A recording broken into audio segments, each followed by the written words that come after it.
true meaning of success. बच्चा पैदा हुआ तो उसको तो अजान दे दी हमने, वो हमारी विंडोज हो गई। लेकिन जो हिंदू का बच्चा है उसके काम में तो अजान गई नहीं, लेकिन उसने जो है वो एक मुसलमान से भी अच्छी ज़िंदगी गुजारी, यानी उसने एक बहुत ही अच्छा इंसान होते हुए उसने अपनी ज़िंदगी गुजारी जो कि कोई मुसलमान ना गुजार सके। तो उसके बारे में आपका या वैसे क्या है कि क्या वो जन्नत में जाएगा या दोज़ख में? और उसकी बात कि आपने अभी कहा कि मेरी जिम्मेदारी है, ठीक है, तो मेरी जिम्मेदारी थी कि मैं उसको अच्छा इंसान या अच्छा मुसलमान बनाता। अच्छा इंसान तो फिर वो था, लेकिन मुसलमान नहीं बन पाया, तो जिम्मेदार तो मैं हुआ। तो उसकी कहाँ जिम्मेदारी आई और उसका जन्नत और जहन्नम का क्या हो? देखो, मैंने आपसे एक अर्ज किया ना कि इन्ना हदैना हुस्सबील, अल्लाह फरमा रहे रास्ता मैंने सबको बता दिया है, ठीक है। अल्लाह ने हमें जिम्मेदार बनाया है, लोगों का वकील नहीं बनाया। हमारे नबी से भी अल्लाह पाक ने फरमाया फ़इन तवल्लैतुम फ़इन्नमा अला रसूलिनल बलागुल मुबीन। पहले ही फरमाया व अतीउल्लाह व अतीउर रसूल, अल्लाह की मानो रसूल की मानो। फ़इन तवल्लैतुम फ़इन्नमा अला रसूलिनल बलागुल मुबीन। और अगर नहीं मानते तो ये सोच लो कि ये सिर्फ बात पहुंचाने वाले हैं, वकील नहीं है। मेरे नबी, मैंने आपको इनका वकील नहीं बनाया। हम वकील नहीं है किसी के, जिम्मेदार हैं, जिम्मेदार हैं, ठीक है। माँ बाप जिम्मेदार हैं बच्चों को सही बात बताना, सही आदात सिखाना, सही अखलाकियात सिखाने के जिम्मेदार हैं, ठीक है। लेकिन अगर बच्चा किसी सूरत में माने ही नहीं, ठीक है, तो बच्चे ने अपनी कब्र में जाना है, बड़े होके माँ बाप ने अपनी कब्र में जाना है, ठीक है ना। अल्लाह पाक तो ये देखेंगे इसने एफर्ट क्या किया। फिर किसी की जिंदगी को बदलना ना बदलना किसी इंसान के बस की बात नहीं है, किसी इंसान के बस की बात नहीं है। ये अल्लाह ने अपने हाथ में रखा है, और इसके लिए मैंने जैसे कहा मेहनत को शर्त रखा है, मेहनत को शर्त रखा है, ठीक है।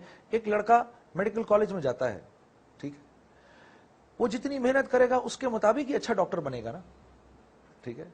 मैं किसी लॉ कॉलेज में जाता हूं, मैं जितनी मेहनत करूंगा उतना ही अच्छा वकील बनूंगा ना, ठीक है। तो वकील बनना जो है वो बच्चे के बस की बात नहीं है, लेकिन उसकी मेहनत करना तो उसके बस की बात है ना, ठीक है ना। उसकी और अल्लाह पाक का ये फैसला है, जो जितनी मेहनत करेगा उसके मुताबिक मैं उसको दूंगा, ठीक है। जो जिस लाइन की जितनी मेहनत करता है, देखो ना दुनिया की लाइन में ये बात हमें समझ में आती है, दुनिया की लाइन में ये बात हमें समझ में आती है। 100 मीटर्स की रेस दौड़नी है, तो फर्स्ट कौन आएगा? जो सबसे ज्यादा मेहनत करके सबसे ज्यादा तेज दौड़ेगा वो फर्स्ट आ जाएगा, ठीक है। तो वहां हम ये क्यों नहीं कहते कि यार मुझे तुम्हें दौड़ने की जरूरत ही नहीं है, ये तो अल्लाह के हाथ में, मैं जीतूं ना जीतूं। तो ये शैतान चक्कर देता है कि भाई दुनिया की लाइन के अंदर खूब मेहनत करवाता है, आखिरत की लाइन में कहता है यार ये हो जाएगा। हालांकि दुनिया, इस दुनिया के अंदर अल्लाह पाक ने हर चीज अपने हाथ में रखी है, हर चीज अपने हाथ में रखी है। ये तो जो फर्मा बरदार होगा, मौत के वक्त फरिश्ते उसको आकर कहेंगे वलकुम फीहा मा तश्तही अनफुसुकुम, अब घबराओ नहीं, आज के बाद जो तुम चाहोगे वो होगा। अब तक तुमने अपने जी को पाबंद किया अल्लाह के हुक्मों का, ठीक है ना, हर अरमान को दबा दिया अपने अंदर, ठीक है। जो आंखों ने चाहा वो ना किया, जो जुबान ने चाहा वो ना किया, जो नफ्स ने जिस तरफ तुम्हें खींचा तुमने वो ना किया, ठीक है। जैसे मैंने कहा ना, अपने इख्तियार का सही इस्तेमाल किया। अब इख्तियार को खुला छोड़ दो, अब जो दिल करता है करो। दुनिया के अंदर तो सिर्फ बीवी तक नजर रखनी थी, अब बीवी छोड़ो, अब तुम्हें पता ही नहीं कितनी बीवियां मिलनी है तुम्हें, ठीक है ना।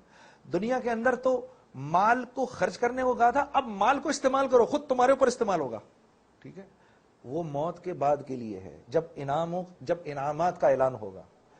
लेकिन दुनिया के अंदर तो मुझे जिम्मेदार बनाया है अल्लाह ने कि मैं पहले दीन को खुद अपनी जिंदगी में प्रैक्टिस करने के लिए लेकर आऊं, और फिर उस प्रैक्टिस को लोगों के सामने रखूं। मैं किसी को 2 रकात नमाज भी नहीं पढ़ा सकता, लेकिन मैं अपनी जिंदगी लोगों के सामने पेश कर सकता हूं। अगर हम सब अपनी अपनी जिंदगियां लोगों के सामने पेश कर दें तो हम एक मिसाल बन जाएंगे। जैसे किसी भी एक डिपार्टमेंट में, फर्स्ट करो कस्टम्स का डिपार्टमेंट है, हमें पता चला कि इस डिपार्टमेंट के अंदर हर आदमी जो है वो दयानतदार है, तो हम मिसालें देना नहीं शुरू हो जाएंगे इस डिपार्टमेंट की, है? तो ये डिपार्टमेंट अब लोगों के लिए दीन पे आने का जरिया नहीं बन रहा। यार क्या डिपार्टमेंट है। मैं आपको इसकी जिंदा मिसाल देता हूं।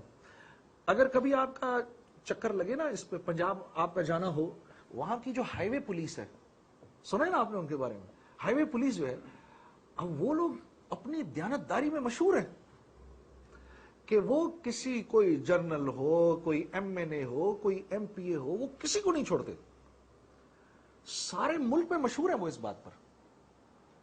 और मुझे कितने पुलिस वालों ने, जो हमारे दूसरे अपना थानों में होते हैं, कितने पुलिस वालों ने कहा जुनैद भाई किसी को जानते हैं कि मैं भी चला जाऊं उधर और मैं भी ऑनेस्टी के साथ जिंदगी गुजारना चाहता हूं, क्या ये हो सकता है कि मुझे भी किसी तरीके से आप उस डिपार्टमेंट में कर दें? हर इंसान की अंदर की तलब क्या है कि यार खैर की तरफ जाना। मैंने जैसे कहा था ना, शर का मादा तो है, लेकिन अंदर की तलब क्या है कि उस शर से खैर की तरफ जाऊं। हमने अपनी जिंदगी के अंदर अल्लाह के हुक्म और नबी के तरीकों को लेकर आना है, फिर अल्लाह अपनी मर्जी से आपकी जिंदगी को 1,00,000 2,00,000 की हिदायत के लिए चुन लेंगे, उनकी जिंदगी को 1,00,000 2 करोड़ की हिदायत के लिए चुन लेंगे, उनको हो सकता है क़यामत तक के आने वाले आखिरी इंसान की हिदायत के लिए चुन लें। ये अल्लाह का फिर फैसला होता है।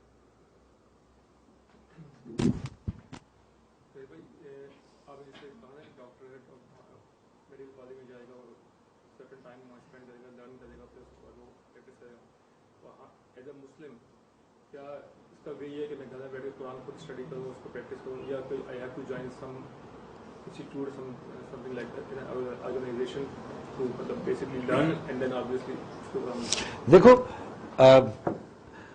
हमें क्या हुक्म है, या अय्युहल्लज़ीना आमनुत्तकुल्लाह, ऐ ईमान वालो डरो। जब भी ये बात है ना इत्तकुल्लाह, जब भी कुरान में आए ना, तो एकदम ऐसे झटका खाना चाहिए कि यार पता नहीं क्या बात बताई जाने वाली है। जैसे हम नहीं कहते भाईजान जरा गौर से सुने मेरी बात, इसका मतलब क्या है कि भाई जरा सीरियस हो जाओ। वकूनू मअस्सादिकीन, जो मेरे सच्चे बंदे हैं सारी जिंदगी तुम उनकी सोहबत में रहो। इंसान इल्म से दीन पे नहीं आता। इल्म तो अबुल फजल और फैजी के पास भी बहुत था, बदबख्तों ने दीन इलाही सिखा दिया उसको, अकबर को, सारी उम्मत को गुमराह कर दिया। ये एक बहुत बड़ा किस तरह है हमारे इस माशरे का, ये कितना बड़ा एक अलमिया है।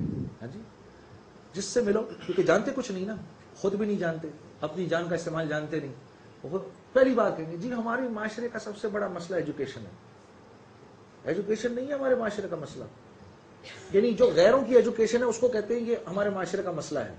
ये हमारे माशरे का मसला नहीं, हमारे माशरे का मसला तो शऊर है, शऊर की कमी है, शऊर की कमी है हमारे माशरे का। आप गांव में जाओ और आप वहां जाके वहां के अनपढ़ लोगों को देखो, आप ऐसा ईमान, ऐसा शऊर उनकी जिंदगी के अंदर देखेंगे, आप हैरान हो जाएंगे। उसको किसने बताया कि भाई ये आपकी घरवाली साथ हो आपके, वो नजर उठा के ऊपर नहीं देखेगा, ये एजुकेशन की कमी से हुआ है? नहीं, ये शऊर है उसके अंदर। इस शऊर की बुनियाद पर वहां लोग एक दूसरे के साथ मोहब्बतों से रह रहे हैं। ठीक है, तो हमारे माशरे का सबसे बड़ा मसला जो है वो शऊर की कमी है। तो ये शऊर जो है ये हमें मिलता है दीनी नॉलेज से, दीनी माशरे से, अल्लाह वालों के साथ बैठने से हमें मिलता है। ये हमें, मैं ये जाता हूं अपना क्या कहते हैं आईबी वगैरह में जाता हूं, यहां तो मुझे खुद बताओ ना, सुबह से लेकर शाम तक कहीं एक दफा भी अल्लाह का नाम सुनते हैं?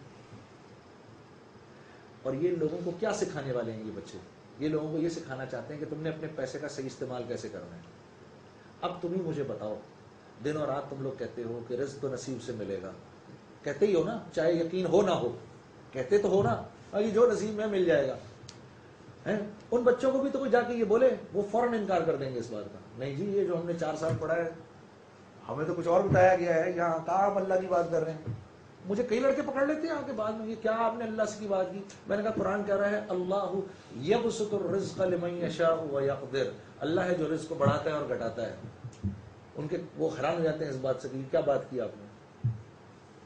सूरह फजर के अंदर है ना, अल्लाह पाक फरमाते हैं जब मैं इंसान का रिज़्क़ बढ़ाता हूँ, इसकी नेमतों को बढ़ाता हूँ, तो इंसान कहता है वाह देखो मुझ पर अल्लाह का कितना करम है। और जैसे ही मैं जरा सी इसका वयक़दिर थोड़ा सा जरा कम करता हूँ तो कहता है अहानन, ये देखो ये अल्लाह ने क्या किया मेरे साथ। अल्लाह कह रहा है मैं ही करता हूँ। तो अब इन लोगों की एजुकेशन तो इनको ये नहीं सिखा रही, तो ये क्या बनेंगे? ये पता है क्या बनेंगे आगे आने वाले वक्तों में? ये वक्त के सबसे बड़े दहरिये बनेंगे। یہ ایک وقت میں جا کے صفائی انکار کر دیں گے, ارے نہیں یار چھوڑو, دفع کرو, بند کرو اس کتاب کو. اس لیے اللہ والوں کے ساتھ بیٹھنا ضروری. میں نہیں کہتا کہ وہ ایجوکیشن نہ لو وہ ایجوکیشن, لیکن یار اللہ اور اس کے رسول کے شعور کے ساتھ کہ بھئی اللہ کریں گے, آپ اگلے کو بتاؤ. دیکھو ہمیں اللہ نے تدبیر اور محنت کا مکلف بنایا ہے, ہم پوری محنت کریں گے, ہم پوری کوشش کریں گے, لیکن دیکھو الٹیمیٹ رزلٹ اللہ کے ہاتھ میں ہے. اور بھائی تم یہ بتاؤ, تم نماز پڑھتے ہو؟ نہیں میں نماز نہیں پڑھتی. تیرا رزق کیسے, پھر تیرا تو رزق نہیں بڑھ سکتا بھائی, تیرے تو ساری زندگی تنگی رہے گی تیرے رزق کے اندر. جی ٹیپ بند ہے, پانی کھولنا ہے, کیسے کھولیں یار؟ بٹ ٹیپ تو کھولنا پڑے گا نا یار. وہ بھائی اللہ نے رزق کو تقوی سے جوڑا ہے, پتہ ہے آپ کو یہ بات؟ وَمَن يَتَّقِ اللَّهَ يَجْعَلْ لَهُ مَخْرَجًا وَيَرْزُقْهُ مِنْ حَيْثُ لَا يَحْتَسِبُ. جو مجھ سے ڈرے گا, يَجْعَلْ لَهُ مَخْرَجًا, میں اس کو ہر مشکل سے نکال لوں گا. وَيَرْزُقْهُ مِنْ حَيْثُ لَا يَحْتَسِبُ, رزق اس کو وہاں سے دوں گا جہاں سے وہ تصور بھی نہیں کر سکتا. تو یہ بات تو آپ کو کسی اللہ والے سے ملے گی نا, ہاں کسی ان لوگوں میں بیٹھنے سے ملے گی یا یہ تمہیں جا کے یہ درس سے ملے گی, کسی انسٹیٹیوٹ سے ملے گی. وہاں تو تمہیں اللہ کے غیر سے زندگی بنانے کے سارے طریقے بتائے جائیں گے, جیسے وہ کر رہے بیچارے, جن کو ہم نے بتانا تھا نہیں رک جاؤ بھائی ایسے نہیں ملے گا کچھ بھی, جن کو ہم نے بتانا تھا. تو ہم بھی وہی چل پڑے. تو اللہ پاک کا یہ نظام اور طریقہ ہے, جب بھی کوئی بھی دینی امت اللہ اور اس کے رسول کے طریقے کو چھوڑ کر غیروں کی زندگی کے پیچھے چلتی ہے, اللہ پھر ان کو انہی کا غلام بنا دیتے ہیں. یہ اللہ کی سنت ہے. اس لیے آپ کے لیے ضروری ہے کہ آپ اللہ والوں کی مجلس میں بیٹھیں, علماء کی مجلس میں بیٹھیں, اللہ والوں کی بات سنیں, وہ کیا بتا رہے ہیں, وہ آپ کو اللہ سے جوڑ رہے ہیں, رسول سے جوڑ رہے ہیں. اب وہ جو نالج آپ کو ملی ہے, جاؤ جا کر اس کو اپنی پریکٹیکل لائف میں